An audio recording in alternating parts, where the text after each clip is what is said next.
So the Israelis just announced that they will not be investigating, they will not launch a criminal investigation into the killing of Al Jazeera journalist Shireen Abu Akleh. So you guys remember Shireen? She was a world famous journalist, you know, a household name, truly a household name. Everybody in the Arab world knows her. And she was killed last week covering an Israeli raid in Jenin. Okay, so here's Shireen, just to jog your memory. That's her, and she was a correspondent for 25 years. And again, one of the most famous journalists in the Arab world. And she was wearing the press and the helmet, and she was killed by the Israelis in cold blood. And she was with 5 other journalists. Her producer was also shot and hit with a bullet, but he survived. And the Israelis basically shot at the whole group. And now they refuse to launch an investigation. So here's from Al Jazeera. The Israeli military is not planning to investigate the killing of Al Jazeera journalist Shireen Abu Akleh, according to Israeli media, leading her family to reiterate their call for a transparent probe into her shooting. Israel's military police criminal investigation division believes, listen to this, believes an investigation that treats Israeli soldiers as suspects will lead to opposition within Israeli society. Wow. So the Israelis don't want to investigate her killing because treating Israeli soldiers like suspects will be opposed by Israeli society. What does that say then about Israeli society? They think that they are infallible, that they think that they're angels, they're incapable of wrongdoing? Wow. Wow. Talk about delusional, right? So Aronheim says, the IDF has confirmed to me that they will not be opening a criminal investigation into the killing of Al Jazeera journalist Shireen Abu Akleh, who was killed during a military operation in Jenin last week. Abu Akleh, who was 51, was killed by an Israeli soldier last Wednesday, according to witnesses and colleagues who were present when she was shot while covering an Israeli military raid in the occupied West Bank of Jenin. In response to the report, Abu Akleh's family said they were not surprised by the Israeli military potentially not investigating her death. Quote, we were expecting this from the Israeli side. That's why we didn't want them to participate in the investigation. We want to hold whoever is responsible for these acts accountable. We urge the US in particular, since she is a US citizen, and the international community to open a just and transparent investigation and to put an end to the killings. So, once again, very important because here's the timeline of events. Shireen was killed in the morning. A few hours later, the Israeli Foreign Ministry and the Israeli government were saying that, look, we have a video where Palestinians who were in the area fired a machine gun, right? And in the video, the Palestinians say, oh, I think I hit one, meaning an Israeli soldier. And the thing is, there were no Israeli soldiers injured that day. So the Israelis were saying that those Palestinian gunmen likely shot Shireen because it couldn't have been an Israeli soldier. And then Beit Salem, which is this Israeli NGO, went to the area. I showed you the video. They literally show you the gunman video, and they walked the exact same street, and they show you that actually Shireen was killed about 200, 300 meters away. So it's impossible that this video of Palestinian gunmen had anything to do with her death. As a matter of fact, the Israelis then backtracked this thing. They said, actually, we don't know how she was killed. We don't know how she was killed. So they walked it back because they know it's not true. They were trying to, like, that's how disgusting it is. They're trying to blame it on the Palestinians. And then afterwards, they said that, oh, the Palestinians are refusing to give us the bullet, right? Because the Palestinians recovered the bullet that killed her. And if you have the bullet, you can match it to a gun barrel.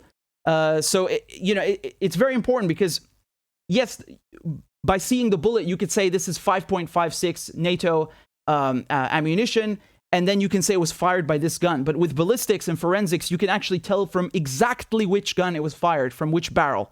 So the Israelis were saying the Palestinians don't want to give us the bullet. Do you see how the Palestinians refuse to cooperate with an investigation and they're trying to blame Israel? The Israelis always want to play the victims, right? Israel is always the victim. Even when they kill a journalist, Israel is the victim. So this shows you exactly why the Palestinians didn't want to give the bullet because the Israelis have no intention of investigating anything.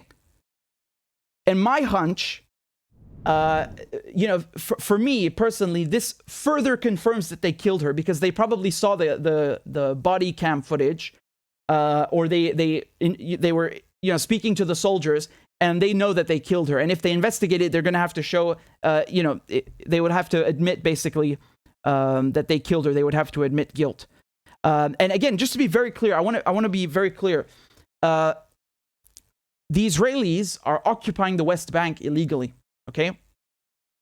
Frankly, they're occupying all of Palestine illegally. But the West Bank, particularly where Shireen was killed, is occupied territory. So they have no right being there in the first place. Okay? Never mind killing a journalist. And again, just to show you how popular she is, look at how many people came out to her funeral. I mean, I don't even know what the number is. Tens of thousands. It's too much. Too many to name. Too many to count. And to add insult to injury, the Israelis, they not only killed her, but then they attacked her funeral, right? So the coffin almost fell to the ground. Look at this. They're kicking the pallbearers, the people who are carrying the coffin, who clearly pose no threat. They're literally struggling with both arms to carry her coffin, and they're beating them and kicking them, and it's horrible.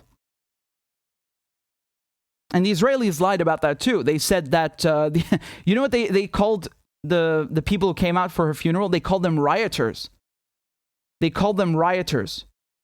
And they accused them of stealing her casket. Can you believe this outrageous lie? Look, it almost falls to the ground. The Israelis, I'm not kidding. They actually released a statement accusing all of these Palestinians, all of the mourners, of actually stealing her coffin, her casket. And of course, this is a lie because, first of all, they're trying to cover for their violent behavior. And Shireen's brother told the BBC that there was no agreement with the Israelis about anything, and they were just simply attacked. Now, here's a statement from U.S. Secretary of State Blinken. He says, "We were deeply troubled by the images of Israeli police intruding into the funeral procession of Palestinian American Shireen Abu Akleh. Every family deserves to lay their loved ones to rest in a dignified and unimpeded manner." And of course, Blinken was calling for an investigation into her death. Nancy Pelosi, House Speaker, said the killing of American journalist Shireen Abu Akleh is a horrific tragedy. A thorough, objective investigation is needed now. Congress is committed to the defense of press freedoms worldwide and protection of every journalist, particularly those in conflict zones. So, great. Blah, blah, blah, blah, blah. Nothing but words. Now we're really going to see whether they mean this, because the Israelis are saying we're not going to open a criminal investigation. So is Nancy Pelosi going to come through? Do you think Blinken is going to come through? You think they're going to pressure the Israelis to actually investigate? I can show you one thing. Today, the Israeli Defense Minister, Benny Gantz, visited the United States. He went to Washington, okay? And here's from the Jerusalem Post. They say, Benny Gantz met with U.S. National Security Advisor Jake Sullivan and U.S. Secretary of Defense Lloyd Austin in Washington on Wednesday to discuss the threat posed by Iran's nuclear project and the progress made by the Islamic Republic. Okay? Where's Shireen? You're telling me that the Israeli defense minister is in Washington a week after the Israelis killed an American journalist, and they didn't talk about this? They didn't raise the issue that, hey, you guys need to investigate this? Nothing? Wow.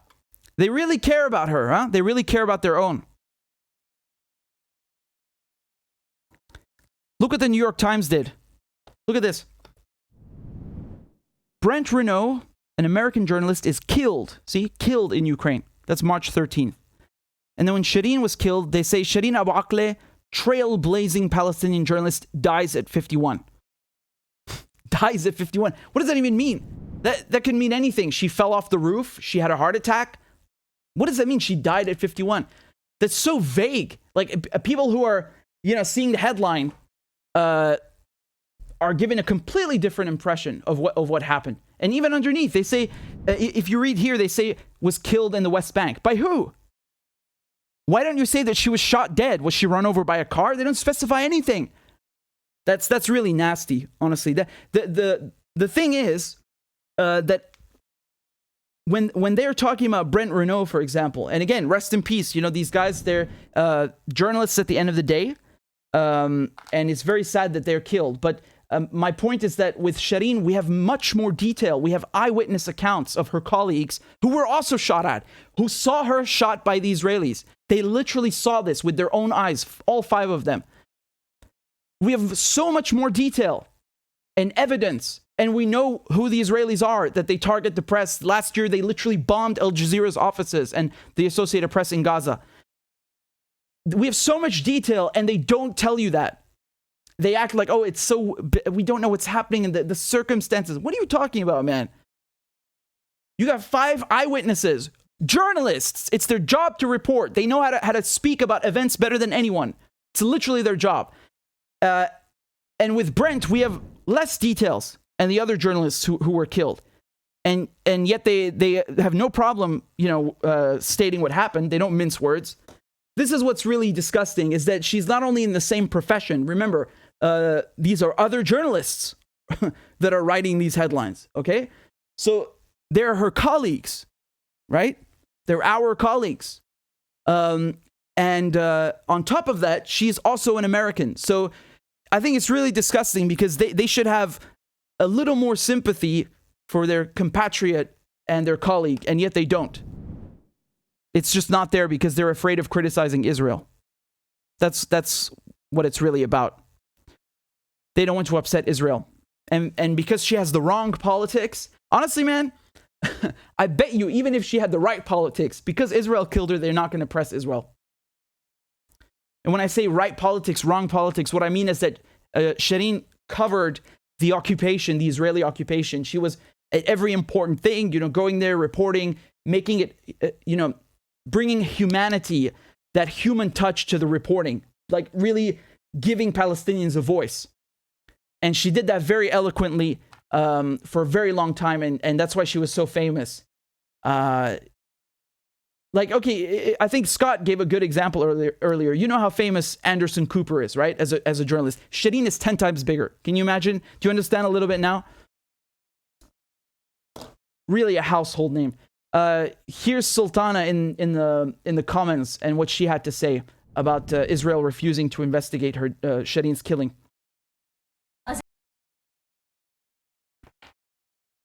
If the ongoing dispossession and discrimination faced by the Palestinian people wasn't enough cruelty, Israel continuously targets Palestinian journalists. It is not only the murder by Israeli snipers of Shireen Abu Akleh, who for decades bravely reported the crimes inflicted on her people. Since 2000, Israel has killed an estimated 51 Palestinian journalists, and an independent UN Commission of Inquiry found out that during the 2018 March of Return, Israeli snipers intentionally shot Palestinian journalists who were clearly marked as such, killing Yaser Murtaja and Ahmed Abu Hussein. So what will it take for the government to stop equivocating over these horrific crimes, to hold Israel to account for its routine violations of international humanitarian law, and for the 7th time, will the minister summon the Israeli ambassador?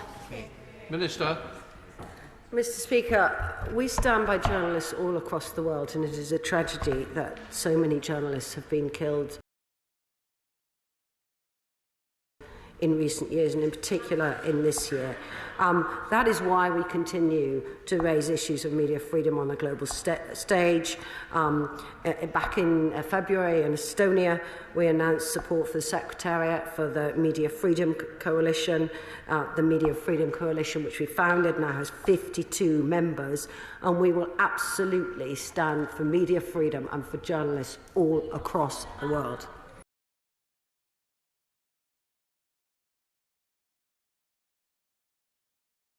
Yeah, well, nothing but empty words.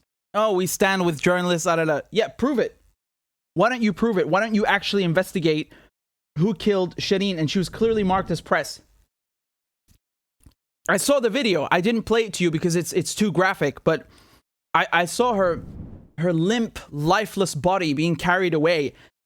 Clearly marked press, the helmet on. So, she has a helmet. And whoever hit her it was very intentional and very precisely aimed. very accurately aimed.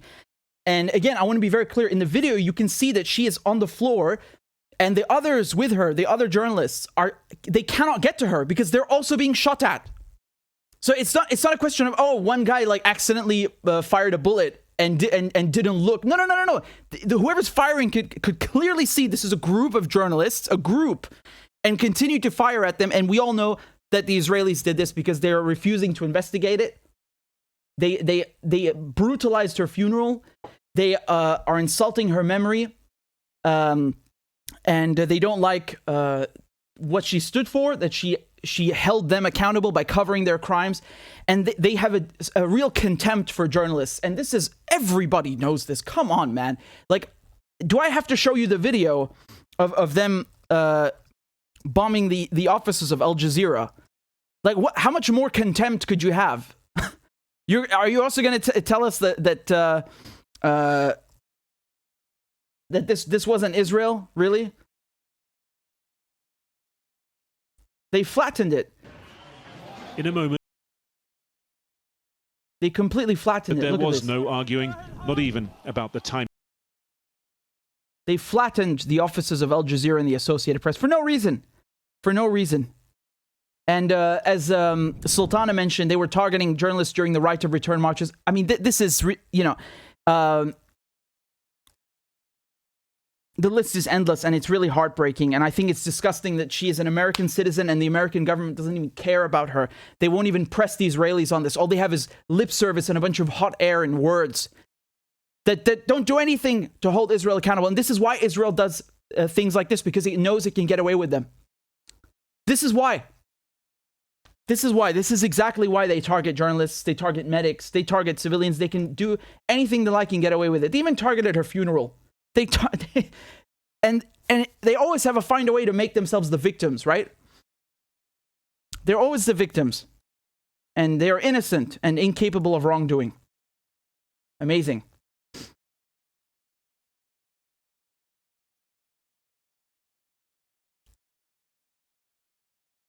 So again, here, this is Israeli democracy for you. This is Israeli justice. This is Israeli transparency. And this is Western transparency, right? They are covering for her. And it's disgusting that the press are also covering for... they're covering for Israel, I mean. And the press are also covering for Israel by refusing to criticize the occupation in any way. They talk about her as if she had a heart attack or something, like she died crossing the street or something. It's so vile, especially as a colleague and even a compatriot. They have no sympathy, no morals, no standards. It's really vile. You know, when Brent Renaud and other journalists were killed in Ukraine, I probably most certainly actually don't agree with their politics, but I still told you about them, and I still, I told you that this is sad and it's really horrible because they're colleagues in a way, right? We're all journalists, and they're killed in a combat zone, and it's heartbreaking. They were the first ones to go, right? But for them, for the mainstream media, if you cover Israeli oppression, you show Israeli brutality, you give Palestinians a voice, you make them human, or I should say, I mean, you dehumanize them.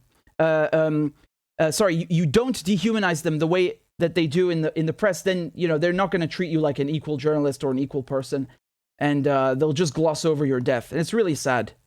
It's really sad. And I don't want to compare it too much because it's not exactly the same, but it is a bit the same with Assange. They're also, torturing / killing that guy slowly. And you see, they don't really talk about it in the press. They avoid it. When they do talk about it, they minimize it. It's the same thing, right? You're only a journalist if you say the same things as they say.